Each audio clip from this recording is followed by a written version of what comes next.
मानयोग प्रधानमंत्री जी नमस्कार। मेरा नाम दीपेश अहरवार है। मैं शासकीय उच्चतर माध्यमिक विद्यालय भोपाल ਦੀ ਕਲਾਸ 10ਵੀਂ ਦਾ ਵਿਦਿਆਰਥੀ ਹਾਂ।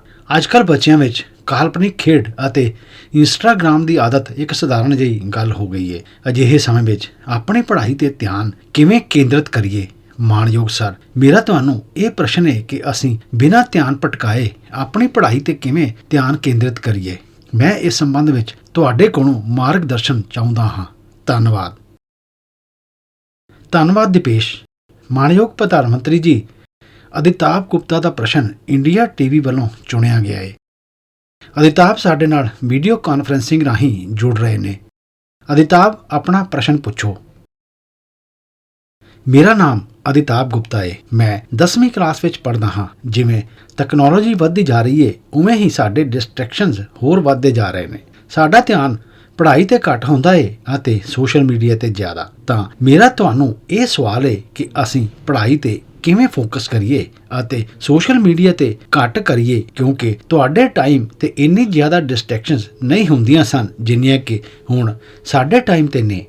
ਧੰਨਵਾਦ ਅਦਿਤਾਬ। ਮਾਨਯੋਗ ਪ੍ਰਧਾਨ ਮੰਤਰੀ ਜੀ, ਅਗਲਾ ਪ੍ਰਸ਼ਨ ਕਮਾਕਸ਼ੀ ਰਾਏ ਦਾ ਹੈ, ਜਿਹੜਾ ਕਿ ਬਹੁਤ ਸਾਰੇ ਵਿਦਿਆਰਥੀਆਂ ਦਾ ਵੀ ਹੈ। ਉਸ ਦਾ ਇਹ ਸਵਾਲ ਰਿਪਬਲਿਕ ਟੀਵੀ ਵੱਲੋਂ ਚੁਣਿਆ ਗਿਆ ਹੈ। ਕਮਾਕਸ਼ੀ, ਕਿਰਪਾ ਕਰਕੇ ਆਪਣਾ ਸਵਾਲ ਪੁੱਛੋ। ਪ੍ਰਧਾਨ ਮੰਤਰੀ ਜੀ ਅਤੇ ਸਾਰਿਆਂ ਨੂੰ ਵਧਾਈ। ਮੈਂ ਕਮਾਕਸ਼ੀ ਰਾਏ ਦਿੱਲੀ ਵਿੱਚ 10ਵੀਂ ਕਲਾਸ ਵਿੱਚ ਪੜ੍ਹਦੀ ਹਾਂ। ਮੇਰਾ ਸਵਾਲ ਤੁਹਾਨੂੰ ਇਹ ਹੈ ਕਿ ਪ੍ਰੀਖਿਆ ਦੌਰਾਨ ਵਿਦਿਆਰਥੀਆਂ ਦਾ ਧਿਆਨ ਭਟਕੇ ਨਾ, ਇਸ ਲਈ ਵਿਦਿਆਰਥੀ ਨੂੰ ਕੀ ਕਰਨਾ ਚਾਹੀਦਾ ਹੈ? ਧੰਨਵਾਦ। ਧੰਨਵਾਦ ਕਮਾਕਸ਼ੀ। ਮਾਨਯੋਗ ਪ੍ਰਧਾਨ ਮੰਤਰੀ ਜੀ, ਇਸ ਪ੍ਰਸ਼ਨ ਦੀ ਚੋਣ ਜੀ ਟੀਵੀ ਵੱਲੋਂ ਕੀਤੀ ਗਈ ਹੈ। ਮੰਨਨ ਮਿੱਤਲ ਸਾਡੇ ਨਾਲ ਵੀਡੀਓ ਕਾਨਫਰੰਸਿੰਗ ਰਾਹੀਂ ਜੁੜੇ ਨੇ। ਮੰਨਨ, ਕਿਰਪਾ ਕਰਕੇ ਆਪਣੇ ਪ੍ਰਸ਼ਨ ਪੁੱਛੋ। ਨਮਸਤੇ ਪ੍ਰਧਾਨ ਮੰਤਰੀ ਜੀ, ਮੈਂ ਮੰਨਨ ਮਿੱਤਲ DPS ਬੰਗਲੁਰੂ ਸਾਊਥ ਤੋਂ ਬੋਲ ਰਿਹਾ ਹਾਂ। ਮੇਰਾ ਤੁਹਾਨੂੰ ਇੱਕ ਪ੍ਰਸ਼ਨ ਹੈ। ਆਨਲਾਈਨ ਪੜ੍ਹਾਈ ਕਰਦੇ ਸਮੇਂ ਬਹੁਤ ਸਾਰੇ ਡਿਸਟਰੈਕਸ਼ਨਸ ਹੁੰਦੇ ਨੇ, ਜਿਵੇਂ ਕਿ ਆਨਲਾਈਨ ਗੇਮਿੰਗ ਵਗੈਰਾ ਵਗੈਰਾ। ਅਸੀਂ ਇਸ ਤੋਂ ਕਿਵੇਂ ਬਚੀਏ? ਇਹ ਵਿਦਿਆਰਥੀ ਹੀ ਹੈ, ਉਹ ਗੈਜਟ ਵਿੱਚ ਲੱਗੇ ਰਹਿੰਦੇ ਹੋਣਗੇ। ਧੰਨਵਾਦ ਮੰਨਣ। ਮਾਨਯੋਗ ਪ੍ਰਧਾਨ ਮੰਤਰੀ ਜੀ, ਦੀਪੇਸ਼, ਅਦਿਤਾਬ, ਕਮਾਕਸ਼ੀ ਅਤੇ ਮੰਨਨ ਪ੍ਰੀਖਿਆ ਵਿੱਚ ਆਉਣ ਵਾਲੀਆਂ ਰੁਕਾਵਟਾਂ ਅਤੇ ਇਸ ਤੋਂ ਕਿਵੇਂ ਬਾਹਰ ਨਿਕਲੀਏ, ਇਸ ਵਿਸ਼ੇ ਤੇ ਤੁਹਾਡੇ ਤੋਂ ਮਾਰਗਦਰਸ਼ਨ ਚਾਹੁੰਦੇ ਨੇ। ਕਿਰਪਾ ਕਰਕੇ ਮਾਰਗਦਰਸ਼ਨ ਕਰੋ ਮਾਨਯੋਗ ਪ੍ਰਧਾਨ ਮੰਤਰੀ ਜੀ। ਸਭ ਤੋਂ ਪਹਿਲਾਂ ਤਾਂ ਫੈਸਲਾ ਇਹ ਕਰਨਾ ਹੈ ਕਿ ਤੁਸੀਂ ਸਮਾਰਟ ਹੋ ਜਾਂ ਗੈਜਟ ਸਮਾਰਟ ਹੈ।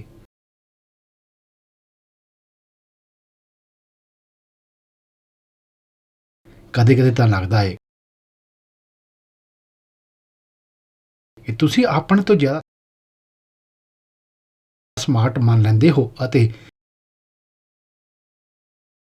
ਗਲਤੀ ਉੱਥੋਂ ਹੀ ਸ਼ੁਰੂ ਹੋ ਜਾਂਦੀ ਹੈ। ਤੁਸੀਂ ਵਿਸ਼ਵਾਸ ਕਰੋ, ਪਰਮਾਤਮਾ ਨੇ ਤੁਹਾਨੂੰ ਬਹੁਤ ਸ਼ਕਤੀ ਦਿੱਤੀ ਹੈ। ਤੁਸੀਂ ਸਮਾਰਟ ਹੋ। ਗੈਜਟ ਤੁਹਾਡੇ ਤੋਂ ਸਮਾਰਟ ਨਹੀਂ ਹੋ ਸਕਦਾ। ਤੁਹਾਡੀ ਜਿੰਨੀ ਸਮਾਰਟਨੈਸ ਜ਼ਿਆਦਾ ਹੋਵੇਗੀ, ਉਨਾ ਗੈਜਟ ਦਾ ਸਹੀ ਇਸਤੇਮਾਲ ਤੁਸੀਂ ਕਰ ਸਕੋਗੇ। ਇਹ ਇੱਕ ਇੰਸਟਰੂਮੈਂਟ ਹੈ ਜਿਹੜਾ ਤੁਹਾਡੀ ਗਤੀ ਵਿੱਚ ਨਵੀਂ ਤੇਜ਼ੀ ਲਿਆਂਦਾ ਹੈ। ਜੇਕਰ ਇਹ ਸਾਡੀ ਸੋਚ ਬਣ ਰਹੀ ਤਾਂ ਮੈਂ ਸਮਝਦਾ ਹਾਂ ਕਿ ਸ਼ਾਇਦ ਤੁਸੀਂ ਛੁਟਕਾਰਾ ਪਾਓਗੇ। ਦੂਸਰਾ, ਦੇਸ਼ ਲਈ ਬਹੁਤ ਵੱਡੀ ਚਿੰਤਾ ਦਾ ਵਿਸ਼ਾ ਹੈ ਕਿ ਮੈਨੂੰ ਕੋਈ ਦੱਸ ਰਿਹਾ ਸੀ ਕਿ ਭਾਰਤ 'ਚ ਐਵਰੇਜ 6 ਘੰਟੇ ਲੋਕ ਸਕਰੀਨ 'ਤੇ ਲਾਉਂਦੇ ਨੇ। 6 ਘੰਟੇ। ਹੁਣ ਜੋ ਇਸ ਦਾ ਬਿਜ਼ਨਸ ਕਰਦੇ ਨੇ, ਉਹਨਾਂ ਲਈ ਤਾਂ ਖੁਸ਼ੀ ਦੀ ਗੱਲ ਹੈ। ਜਦੋਂ ਮੋਬਾਈਲ ਫੋਨ 'ਤੇ ਟਾਕ ਟਾਈਮ ਹੁੰਦਾ ਸੀ ਤਾਂ ਟਾਕ ਟਾਈਮ 'ਚ ਕਹਿੰਦੇ ਨੇ ਕਿ ਉਸ ਸਮੇਂ ਐਵਰੇਜ 20 ਮਿੰਟ ਜਾਂਦੀ ਸੀ, ਪਰ ਜਦੋਂ ਤੋਂ ਸਕਰੀਨ ਅਤੇ ਉਸ ਵਿੱਚੋਂ ਰੀਲ, ਕੀ ਹੁੰਦਾ ਹੈ, ਇੱਕ ਵਾਰ ਸ਼ੁਰੂ ਕਰਨ ਤੋਂ ਬਾਅਦ ਨਿਕਲਦੇ ਹੋ, ਕੀ ਉਸ ਵਿੱਚੋਂ ਬਾਹਰ ਕੀ ਹੁੰਦਾ ਹੈ ਨਹੀਂ ਬੋਲਣਗੇ। ਅੱਛਾ, ਤੁਸੀਂ ਲੋਕ ਕੋਈ ਰੀਲ ਦੇਖਦੇ ਨਹੀਂ ਦੇਖਦੇ ਹੋ ਨਾ, ਤਾਂ ਫਿਰ ਸ਼ਰਮਾਉਂਦੇ ਕਿਉਂ ਹੋ? ਦੱਸੋ ਨਾ, ਨਿਕਲਦੇ ਹੋ ਕਿ ਬਾਹਰ ਅੰਦਰ ਤੋਂ? ਦੇਖੋ, ਸਾਡੀ ਕ੍ਰੀਏਟਿਵ ਉਮਰ ਅਤੇ ਸਾਡੀ ਕ੍ਰੀਏਟੀਵਿਟੀ ਦੀ ਸਮਰੱਥਾ। ਐਵਰੇਜ ਹਿੰਦੁਸਤਾਨ 'ਚ 6 ਘੰਟੇ ਸਕਰੀਨ ਤੇ ਜਾਈਏ ਤਾਂ ਇਹ ਬਹੁਤ ਚਿੰਤਾ ਦਾ ਵਿਸ਼ਾ ਹੈ। ਇੱਕ ਤਰ੍ਹਾਂ ਨਾਲ ਗੈਜਟ ਸਾਨੂੰ ਗੁਲਾਮ ਬਣਾ ਦਿੰਦਾ ਹੈ। ਅਸੀਂ ਉਸ ਦੇ ਗੁਲਾਮ ਬਣ ਕੇ ਜੀ ਨਹੀਂ ਸਕਦੇ ਹਾਂ। ਪਰਮਾਤਮਾ ਨੇ ਸਾਨੂੰ ਇੱਕ ਸੁਤੰਤਰ ਅਸਤਿਤਵ ਦਿੱਤਾ ਹੈ, ਸੁਤੰਤਰ ਵਿਅਕਤੀਤਵ ਦਿੱਤਾ ਹੈ ਅਤੇ ਇਸ ਲਈ ਸਾਨੂੰ ਸੁਚੇਤ ਰਹਿਣਾ ਚਾਹੀਦਾ ਹੈ ਕਿ ਕਿਤੇ ਮੈਂ ਇਸ ਦਾ ਗੁਲਾਮ ਤਾਂ ਨਹੀਂ ਹਾਂ। ਤੁਸੀਂ ਦੇਖਿਆ ਹੋਵੇਗਾ, ਤੁਸੀਂ ਕਦੇ ਵੀ ਦੇਖਿਆ ਹੋਵੇਗਾ, ਮੇਰੇ ਹੱਥ ਵਿੱਚ ਕਦੇ ਕੋਈ ਮੋਬਾਈਲ ਫੋਨ ਸ਼ਾਇਦ ਤੁਸੀਂ ਰੇਅਰਲੀ ਕਦੇ ਦੇਖਿਆ ਹੋਵੇਗਾ, ਰੇਅਰਲੀ। ਮੈਂ ਕਿਉਂ ਆਪਣੇ ਆਪ ਨੂੰ ਸੰਭਾਲ ਕੇ ਰੱਖਿਆ ਹੋਇਆ ਹੈ ਜਦ ਕਿ ਮੈਂ ਐਕਟਿਵ ਬਹੁਤ ਹਾਂ, ਪਰ ਉਸ ਲਈ ਸਮਾਂ ਮੈਂ ਤੈਅ ਕੀਤਾ ਹੋਇਆ ਹੈ। ਉਸ ਸਮੇਂ ਦੇ ਬਾਹਰ ਮੈਂ ਜ਼ਿਆਦਾ ਨਹੀਂ ਕਰਦਾ ਅਤੇ ਇਸ ਲਈ ਲੋਕ ਤਾਂ ਮੈਂ ਦੇਖਿਆ ਚੰਗੀ ਮੀਟਿੰਗ ਚੱਲ ਰਹੀ ਹੈ, ਬਹੁਤ ਚੰਗੀ, ਅਤੇ ਥੋੜ੍ਹਾ ਜਿਹਾ ਵਾਈਬ੍ਰੇਸ਼ਨ ਆਇਆ ਤਾਂ ਇਸ ਤਰ੍ਹਾਂ ਕੱਢ ਕੇ ਦੇਖ ਰਹੇ ਨੇ। ਮੈਂ ਸਮਝਦਾ ਹਾਂ ਕਿ ਸਾਨੂੰ ਖੁਦ ਨੂੰ ਕੋਸ਼ਿਸ਼ ਕਰਨੀ ਚਾਹੀਦੀ ਹੈ ਕਿ ਅਸੀਂ ਇਹਨਾਂ ਗੈਜਟਸ ਦੇ ਗੁਲਾਮ ਨਹੀਂ ਬਣਾਂਗੇ। ਮੈਂ ਇੱਕ ਸੁਤੰਤਰ ਵਿਅਕਤੀਤਵ ਹਾਂ, ਮੇਰਾ ਸੁਤੰਤਰ ਅਸਤਿਤਵ ਹੈ ਅਤੇ ਉਸ ਵਿੱਚੋਂ ਜਿਹੜੀ ਮੇਰੇ ਕੰਮ ਦੀ ਚੀਜ਼ ਹੈ ਉਸ ਤੱਕ ਹੀ ਮੈਂ ਸੀਮਿਤ ਰਹਾਂਗਾ। ਮੈਂ ਟੈਕਨੋਲੋਜੀ ਦਾ ਇਸਤੇਮਾਲ ਕਰਾਂਗਾ, ਮੈਂ ਟੈਕਨੋਲੋਜੀ ਤੋਂ ਭੱਜਾਂਗਾ ਨਹੀਂ, ਪਰ ਮੈਂ ਉਸ ਦੇ ਇਸਤੇਮਾਲ ਅਤੇ ਜ਼ਰੂਰਤ ਆਪਣੇ ਮੁਤਾਬਕ ਕਰਾਂਗਾ। ਹੁਣ ਮੰਨ ਲਓ ਕਿ ਤੁਸੀਂ ਆਨਲਾਈਨ ਡੋਸਾ ਬਣਾਉਣ ਦੀ ਵਧੀਆ ਰੈਸਿਪੀ ਪੜ੍ਹ ਲਈ, ਘੰਟਾ ਲਗਾ ਦਿੱਤਾ, ਕਿਹੜੇ ਇਨਗਰੀਡੀਐਂਟਸ ਹੁੰਦੇ ਨੇ ਉਹ ਵੀ ਕਰ ਲਿਆ, ਭਰ ਜਾਵੇਗਾ ਕੀ? ਨਹੀਂ ਭਰੇਗਾ ਨਾ। ਉਸ ਲਈ ਤਾਂ ਡੋਸਾ ਬਣਾ ਕੇ ਖਾਣਾ ਪਵੇਗਾ ਅਤੇ ਇਸ ਲਈ ਗੈਜਟ ਜੋ ਪਰੋਸਦਾ ਹੈ ਉਹ ਤੁਹਾਨੂੰ ਤਸੱਲੀ ਨਹੀਂ ਦਿੰਦਾ। ਤੁਹਾਡੇ ਅੰਦਰ ਦੀ ਸਮਰੱਥਾ। ਹੁਣ ਤੁਸੀਂ ਦੇਖਿਆ ਹੋਵੇਗਾ, ਪਹਿਲਾਂ ਦੇ ਜ਼ਮਾਨੇ ਵਿੱਚ ਬੱਚੇ ਬੜੇ ਆਰਾਮ ਨਾਲ ਪਹਾੜਾ ਪੜ੍ਹ ਜਾਂਦੇ ਸਨ, ਪਹਾੜਾ ਬੋਲਦੇ ਸਨ ਅਤੇ ਬੜੇ ਆਰਾਮ ਨਾਲ ਬੋਲਦੇ ਸਨ। ਅਤੇ ਮੈਂ ਦੇਖਿਆ ਕਿ ਭਾਰਤ ਦੇ ਬੱਚੇ ਵਿਦੇਸ਼ ਜਾਂਦੇ ਸਨ ਤਾਂ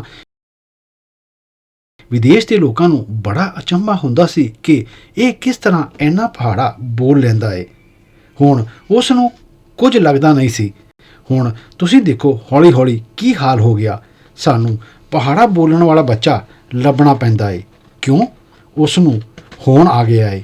ਹੋ ਗਿਆ ਯਾਨੀ ਅਸੀਂ ਆਪਣੀ ਸਮਰੱਥਾ ਗਵਾ ਰਹੇ ਹਾਂ। ਸਾਨੂੰ ਆਪਣੀ ਸਮਰੱਥਾ ਗਵਾਏ ਬਿਨਾਂ ਸਮਰੱਥਾ ਨੂੰ ਅੱਗੇ ਵਧਾਉਣਾ, ਇਹ ਸਾਨੂੰ ਸਾਵਧਾਨੀ ਨਾਲ ਕੋਸ਼ਿਸ਼ ਕਰਨੀ ਪਵੇਗੀ, ਨਹੀਂ ਤਾਂ ਹੌਲੀ ਹੌਲੀ ਕਰਕੇ ਇਹ ਵਿਧਾ ਖਤਮ ਹੋ ਜਾਵੇਗੀ।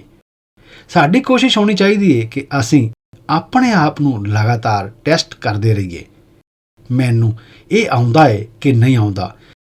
ਵੈਸੇ ਤਾਂ ਅੱਜ ਕੱਲ੍ਹ ਤਾਂ ਆਰਟੀਫਿਸ਼ੀਅਲ ਇੰਟੈਲੀਜੈਂਸ ਦੇ ਇੰਨੇ ਪਲੇਟਫਾਰਮ ਆਏ ਨੇ, ਤੁਹਾਨੂੰ ਕੁਝ ਕਰਨ ਦੀ ਲੋੜ ਨਹੀਂ ਹੈ। ਉਸ ਪਲੇਟਫਾਰਮ 'ਤੇ ਜਾ ਕੇ ਚੈਟ 'ਤੇ ਚਲੇ ਜਾਓ ਤਾਂ ਤੁਹਾਨੂੰ ਦੁਨੀਆ ਭਰ ਦੀਆਂ ਚੀਜ਼ਾਂ ਦੱਸ ਕੇ ਦੇ ਦਿੰਦਾ ਹੈ। ਹੁਣ ਤਾਂ ਗੂਗਲ ਤੋਂ ਵੀ ਇੱਕ ਸਟੈਪ ਅੱਗੇ ਚਲਾ ਗਿਆ ਹੈ। ਜੇ ਤੁਸੀਂ ਉਸ ਵਿੱਚ ਫਸ ਗਏ ਤਾਂ ਤੁਹਾਡੀ ਕ੍ਰੀਏਟੀਵਿਟੀ ਖਤਮ ਹੋ ਜਾਵੇਗੀ ਅਤੇ ਇਸ ਲਈ ਮੇਰੀ ਇਹ ਸਲਾਹ ਰਹੇਗੀ ਕਿ ਤੁਸੀਂ ਦੂਸਰਾ, ਸਾਡੇ ਇੱਥੇ ਆਰੋਗਯ ਦਾ ਜਿਹੜਾ ਸ਼ਾਸਤਰ ਹੈ, ਪੁਰਾਣੇ ਭਾਰਤ ਵਿੱਚ ਆਰੋਗਯ ਦਾ, ਉਸ ਵਿੱਚ ਉਪਵਾਸ ਦੀ ਪਰੰਪਰਾ ਹੁੰਦੀ ਹੈ ਕਿ ਕੁਝ ਜਰਾ ਇਸ ਤਰ੍ਹਾਂ ਲੱਗਦਾ ਹੈ ਕਿ ਇੱਦਾਂ ਕਰੋ, ਤੁਸੀਂ ਫਾਸਟਿੰਗ ਕਰੋ। ਸਾਡੇ ਦੇਸ਼ ਵਿੱਚ ਕੁਝ ਧਾਰਮਿਕ ਰਵਾਇਤਾਂ ਵਿੱਚ ਵੀ ਹੁੰਦਾ ਹੈ ਕਿ ਫਾਸਟਿੰਗ ਕਰੋ। ਹੁਣ ਸਮਾਂ ਬਦਲ ਚੁੱਕਾ ਹੈ ਤਾਂ ਮੈਂ ਤੁਹਾਨੂੰ ਕਹਾਂਗਾ ਕਿ ਤੁਸੀਂ ਹਫ਼ਤੇ ਵਿੱਚ ਕੁਝ ਦਿਨ ਜਾਂ ਦਿਨ ਵਿੱਚ ਕੁਝ ਘੰਟੇ ਇਸ ਟੈਕਨੋਲੋਜੀ ਦੀ ਫਾਸਟਿੰਗ ਕਰ ਸਕਦੇ ਹੋ ਕਿ ਉਨੇ ਘੰਟੇ ਉਸ ਵੱਲ ਜਾਵਾਂਗੇ ਹੀ ਨਹੀਂ।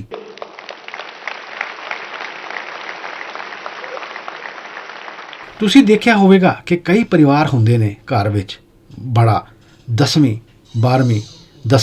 12ਵੀਂ ਦਾ ਬੜਾ ਟੈਨਸ਼ਨ ਹੋ ਜਾਂਦਾ ਹੈ। ਸ਼ੁਰੂ ਵਿੱਚ ਹੀ ਸਾਰੇ ਪ੍ਰੋਗਰਾਮ ਤੈਅ ਕਰਦੇ ਨੇ ਪਰਿਵਾਰ ਵਾਲੇ, ਨਹੀਂ ਭਾਈ ਅਗਲੇ ਸਾਲ ਕੁਝ ਨਹੀਂ ਹੈ, 10ਵੀਂ ਵਿੱਚ ਉਹ ਅਗਲੇ ਸਾਲ ਕੁਝ ਨਹੀਂ, ਉਹ 12ਵੀਂ ਵਿੱਚ ਇਸੇ ਤਰ੍ਹਾਂ ਹੀ ਚੱਲਦਾ ਹੈ ਘਰ ਵਿੱਚ। ਅਤੇ ਫਿਰ ਟੀਵੀ ਤੇ ਵੀ ਕੱਪੜਾ ਪਾ ਦਿੰਦੇ ਨੇ।